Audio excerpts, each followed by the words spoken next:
ఎన్టీఆర్ గారు ఇప్పుడు కొత్తగా ప్రశాంత్ నీల్ డైరెక్షన్లో ఒక మూవీలో యాక్ట్ చేస్తున్నారు. అయితే ఈ మూవీని ప్రస్తుతం ఎన్టీఆర్ నీల్ అని పిలుస్తున్నారు. అయితే ఎన్టీఆర్ గారు ఈ మూవీకి ముందు లాస్ట్ యాక్ట్ చేసిన మూవీ దేవరా. అయితే ఈ దేవరా మూవీ ఈ మధ్య రిలీజ్ అయింది. అయితే ఎన్టీఆర్ గారు దేవరా మూవీ రిలీజ్ తర్వాత కాస్త టైం గ్యాప్ తీసుకొని ఇప్పుడు మళ్ళీ ఈ మూవీలో యాక్ట్ చేస్తున్నారు ఎన్టీఆర్ గారు.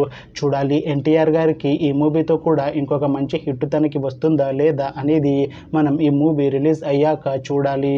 అయితే ఈ మూవీలో హీరోయిన్గా యాక్ట్ చేస్తున్నారు కృతి సనన్ గారు. అయితే కృతి సనన్ గారు ఈ మూవీకి ముందు లాస్ట్ యాక్ట్ చేసిన మూవీ ఆదిపురుష్. అయితే ఆదిపురుష్ మూవీ రిలీజ్ అయ్యి 2 ఇయర్స్ అయిపోయింది. అయితే కృతి సనన్ గారు ఆదిపురుష్ మూవీ రిలీజ్ తర్వాత 2 ఇయర్స్ టైం గ్యాప్ తీసుకొని ఇప్పుడు మళ్ళీ ఈ మూవీలో యాక్ట్ చేస్తున్నారు కృతి సనన్ గారు. చూడాలి కృతి సనన్ గారికి ఈ మూవీతో కూడా ఇంకొక మంచి హిట్ తనకి వస్తుందా లేదా అనేది మనం ఈ మూవీ రిలీజ్ అయ్యాక చూడాలి. అయితే ఈ మూవీ రెగ్యులర్ షూటింగ్ 2026లో స్టార్ట్ చేసి ఈ మూవీని 2027లో రిలీజ్ చేసేలా ప్లాన్ చేశారు మూవీ టీం.